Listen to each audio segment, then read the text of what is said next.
Hello everybody, I'm Rowan6 with Rowan6 Entertainment, and welcome to a new series, a audiobook series of my fanfiction of the Doomslayers of MHA. The background art for this fanfiction is created by me. If you're interested in me doing art commissions for you, the link to my business Discord is down below. There's also a link to my community Discord, as well as the fanfiction link. Thank you, and enjoy the video. Ryoko sat there and watched as some of the top 10 heroes in Japan entered the conference room in her agency. There were also other guests as well, which included Nizu, apparently All Might's secretary, and Sir Night Eye, as well as a representative of the HPSC, which surprised Ryoko that Rumi would even invite them to a meeting like this in the first place. The bastards will either try to cover everything up or exploit the situation to gain more power. But then again, a united front on this was important if what Vega told her was true. As the final person entered the room, which was Endeavor in a wheelchair, being pushed by his sidekick, Vernon. It was quite obvious to her that the man did not look happy whatsoever, which Ryoko could not blame him for.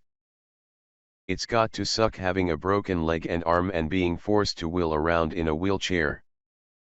Although he really never looked happy. So it could just be him being in a constant state of smoldering anger, and this was just another day for him.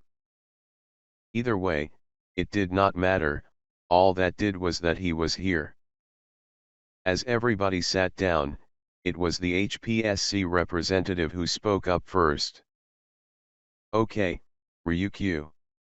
I think this is everybody, so what was so important that you needed to call an emergency meeting? The HPSC representative said in a bored and arrogant tone that heavily hinted that he had a superiority complex.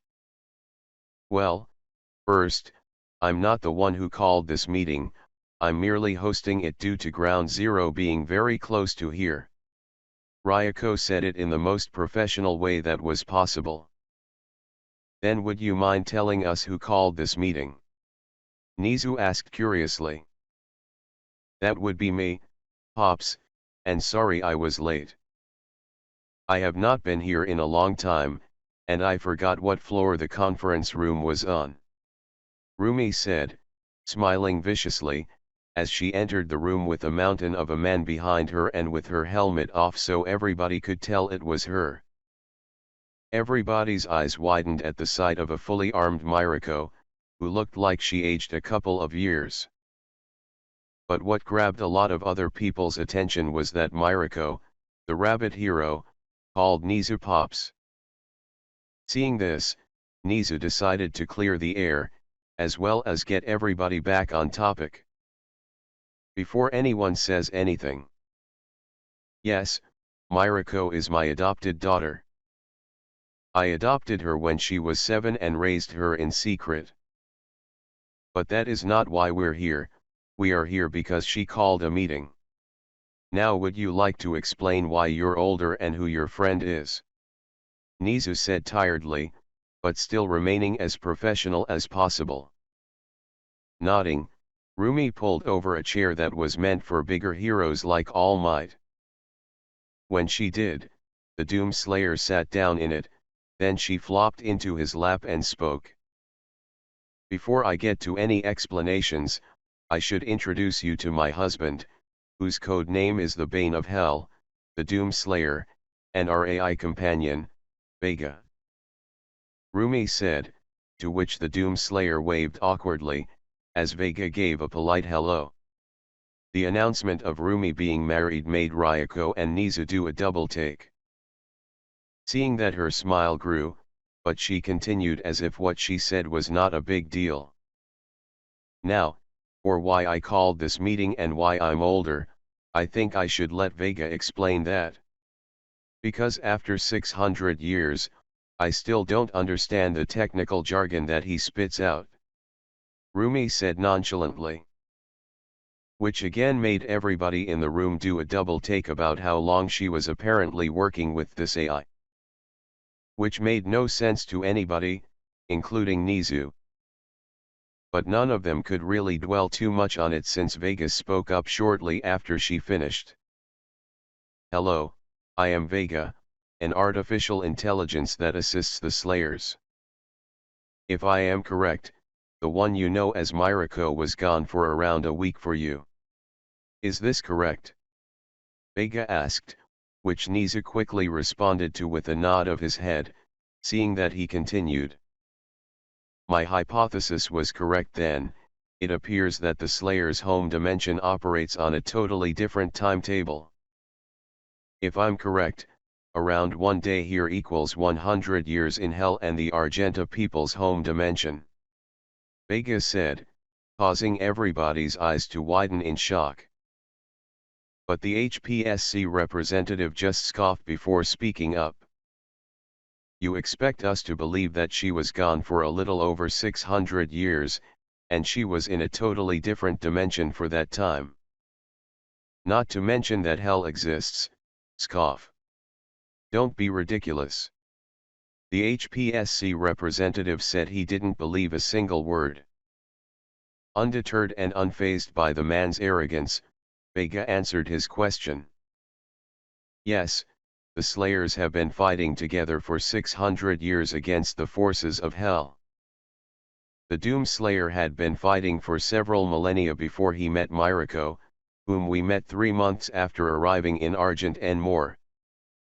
My theory is that the portal that hell used to get to your dimension became unstable after the dimensional anchor was destroyed, which was the Doom Hunter that she fought, which ended up sending her to Argent and more, a planet the Argenta people colonized long ago. Vega said, but the HPSC representative just laughed before speaking. You expect us to believe that? No, it's more reasonable to say that those monsters were an experiment from some type of villain who used a warping quirk to send them there so they could cause chaos. I now see this meeting was a waste of time and resources, so I will be leaving now. Next time you want to call us, make sure it's important and not some type of lunatic's fantasy. The HPSC representative said, condescendingly as he got up and left the conference room. When the door closed behind him, an audible sound of wood cracking could be heard. Looking toward the source, they could see a fuming Doom Slayer who just crushed the mahogany armrest of his chair as Rumi held him down. But if the face that she was making was anything to go by, she was sorely tempted just to let her husband rip a new hole into that man. As the two settled down, Rumi spoke up. Well, to be honest, we should have expected that reaction from HPSC, fucking pricks, the lot of them.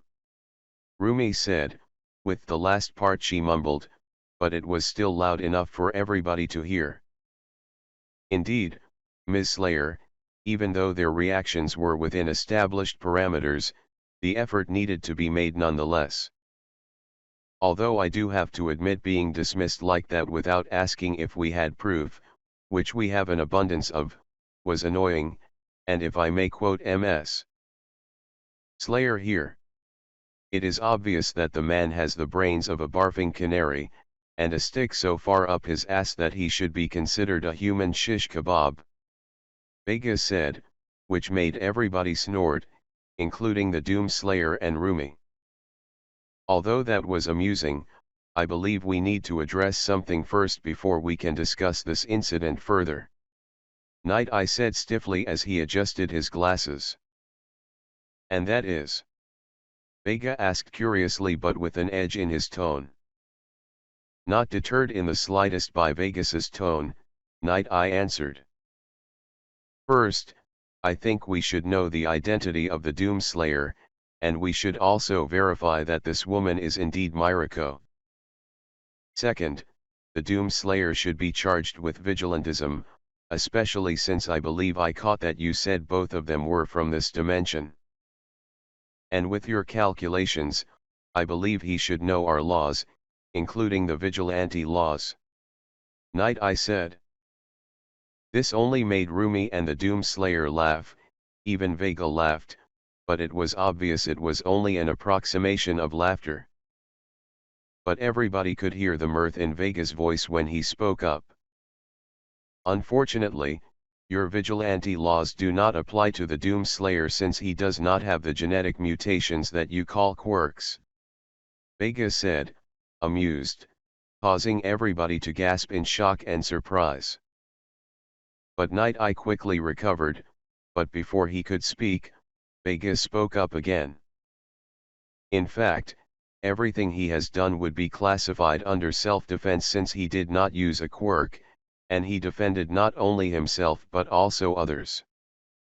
As for the Doom Slayer's identity, he does not need to tell you a thing, since he is protected under the Privacy Act of 2040, which states an individual does not need to reveal his name or identity as long as he has not committed any crimes. In fact, this law is quite well used by most heroes today to keep their identities secret from the public. As for confirming the Slayer Miruko's identity, I have recorded every second from the Doom Slayer's perspective since I teamed up with him. Which I also started doing this with the Slayer Miruko as well. If 600 years of recorded evidence is not enough to prove her identity, I guess you can do a DNA test when we are done here or at a later date. Vega spoke, causing Night Eye to sit down with a scowl on his face. Once he was seated, Vega spoke up again. Now, since the meaningless debate and interruptions are out of the way, we can get started with the meeting. I have compiled a video showcase for you all, highlighting all the fights with the demons, as well as images, and Vega spoke, but Rumi and Izuku just muted the outside world as they talked to each other over comms. They already knew everything Vega was going to say, and they both knew how long-winded Vega could get when he went on a tirade. 3 hours in, the two realized that they were needed. It was a good thing too, because everybody in the room was as pale as white as ghosts and looked like they wanted to throw up. What did we miss? Rumi asked sheepishly, but everybody just looked at the two. With a deadpan expression, Vega answered. I was just finishing explaining what hell was and was going to move on to their forces. And it took you 3 hours to do that? Rumi said, dumbfounded. But seeing everybody's faces, it was obvious that he went into way too much detail. So she decided to help wrap up this meeting. Okay, he explained hell, and I'm assuming he showed you guys the videos? Rumi asked, and when everybody nodded, she continued. Okay, you got the fucking basics then, so let's turn this into a questionnaire and wrap up this meeting. Rumi said, and with a hesitant nod from everybody, Ryuko spoke up. Those creatures that we fought in the hospital, I think you called them the possessed. Is there a cure or an inoculation? Because I do not fancy becoming one of those things. Ryuko said, concerned. But before Vega or the Slayers could answer, All Might's secretary, Toshinori Yagi, spoke up. Possessed? What are you talking about? I was under the impression that the things you fought in the hospital came from the portal. Yagi said, confused. The possessed are humans who have been taken over by the forces of hell, with mutated and deformed appearances. Vega started to say as he showed a picture of a couple of possessed people before continuing. Possessed are puppets that are driven by instinct and are usually psychically controlled by greater demons. Although they are quite weak, it appears that they retain the capability of using the user's quirks as well as the quirks being supercharged. Unfortunately, Miss Ryuko, this is not a disease, so there is no inoculation or cure. Although I do have to admit I have not seen anything that could resist Argent biowaves like your cells have done, so that may be something to look into. Anyway, You all must understand that this is a mutation caused by biowaves of argent energy. The only way to gain immunity to it is through Mithridatism. But that is risky to the point of insanity.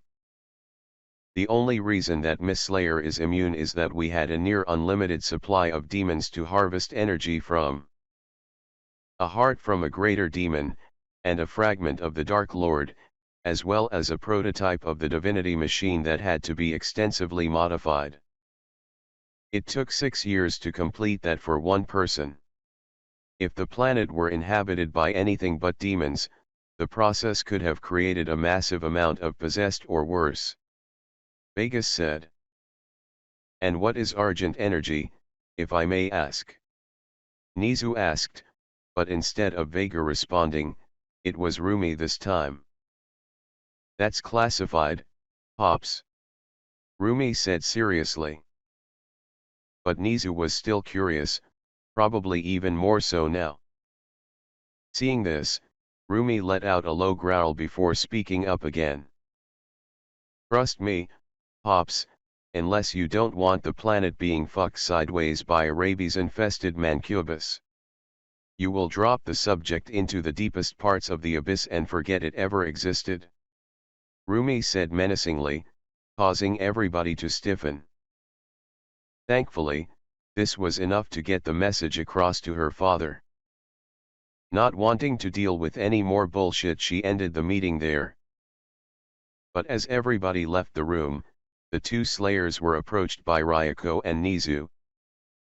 Before you leave, I would like to invite you to my school so we may go over strategies on how to deal with this upcoming threat.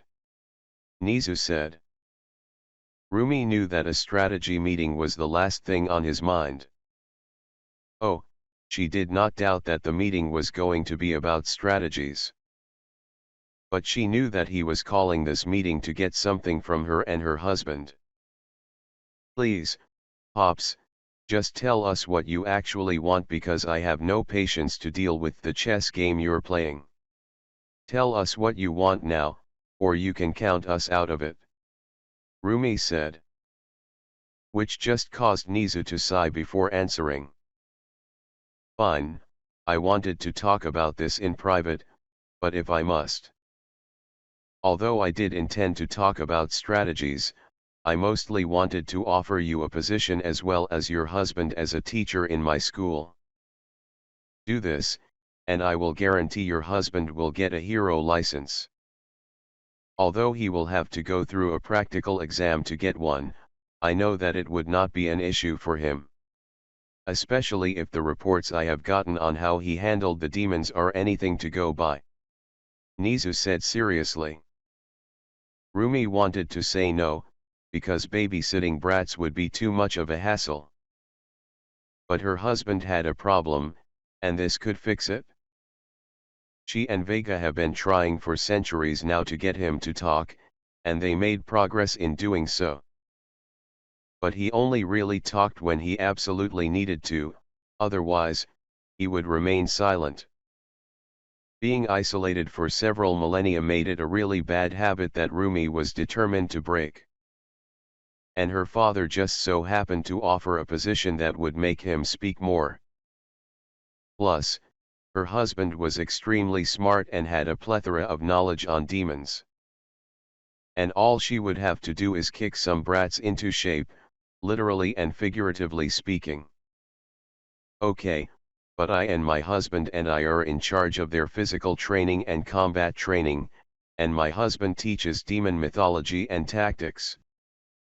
Rumi said with a vicious grin, which Nizu matched. The Doomslayer wanted to protest this decision, but one look from his wife made him stop. He knew what she was attempting to do, and he had to admit that not talking as much was a bad habit for him. But there was a reason why he stopped, a reason his wife knew. But he realized this might actually be for the best. If this world was going to fight the demons, the warriors of this world needed to know how to deal with them, otherwise, they would not survive their first encounter with them. Letting out a sigh of resignation, He nodded his head in agreement. But it was when his wife took Ryuko by the arm and announced that they were going out drinking that he knew his fate was sealed.